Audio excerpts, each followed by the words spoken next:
Your Excellency Ambassador Konjit, my co-panelist here, His Excellency Mahmoud Ali Yusuf, and His Excellency Mr. Richard, distinguished guests, ladies and gentlemen. Good evening, Africa. Africa, hamjambo, bonsoir, salam alaikum, rahmatullah ta'ala wa barakatuh. Boa noite. I am delighted to have opportunity today to stand before you as the son of Africa. I was born in Kenya, but I'm told that my grandparents came from the Sudan.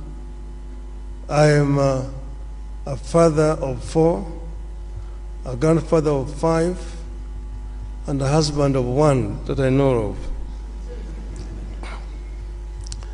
I am an engineer by profession, and I have been an academic. I have also been a public servant. I've been a member of parliament. I've also been a prime minister and also leader of opposition. In those capacities, I've tried to do my best, and I've gained a lot of experience in terms of management of public affairs. I stand here as an Pan-Africanist and an Afro-optimist. 2 months ago, that is on the 21st of October, this year, we were here in Addis Ababa. We had been invited as members of the families of the founding fathers of the African Union to come and witness the reopening of the Africa Hall. That's the hall where the OAU was launched in 1963. And we're happy to be here with Madam Ambassador Konjit, who was there as a young girl at that time. It is now 61 years since the launch of the Organization of African Unity.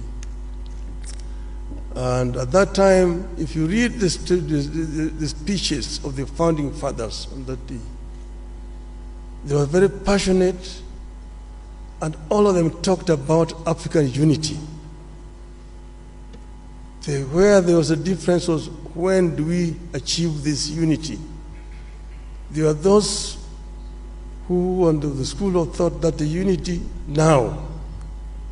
There are those who said, no, we need to be gradual in this. Let us first build the building blocks, the regional unions, which will eventually translate into formation of the African Union as a whole. But now we have they came up 50 years later with Vision 2063, which now hopes to get Africa united, one union government by 2030, and move on to attain the vision, the wishes of the founding fathers of Africa. I say that I have the experience. I've been part of this movement for changing the continent. We know that some achievements have been made. Africa is now completely liberated, but there's still work to do. And I believe that I have what it takes to get us where we want to do. In the field of education, in the field of health, in the field of value addition to the abundant wealth that we have on the continent, in the field of trade, inter-African trade. I have acted as the African Union High Representative on infrastructure.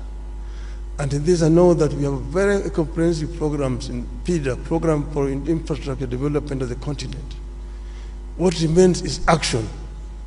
And what I want to promise the African people is that I am going to lead from the front to ensure that we achieve the visions of the founding fathers of our continent. I thank you. Africa, for example, has got also one of the biggest carbon sinks in the world, the second largest of the Amazon, the Congo forest. So Africa needs to be compensated. But if we go as Kenya, we go as DRC, Nigeria, Guinea, Senegal, Egypt, Algeria, South Africa, then we're not listening to you. They keep on taking you round and round and round. I've told you because I've been to these international conferences, these COP conferences. The resolutions are being passed. You can talk until your voice is hoarse. But after that, people pack up and go. Heads of state jump or come in on jets, land and quick there to go and make speeches. Making speeches back on the jet and go back. They wait for the next other conference next year. So people who are just doing those conferences, they move from one conference to another conference. Each year they take 2 months or 3 months camping in those conferences. But nothing concrete comes out of them.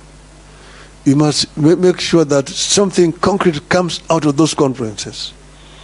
The African Union can be the champion of this. African Union should be able to speak more effectively on behalf of the interests of Africa if the African government give it the power and the mandate to do so. And that's the reason why I've offered myself to run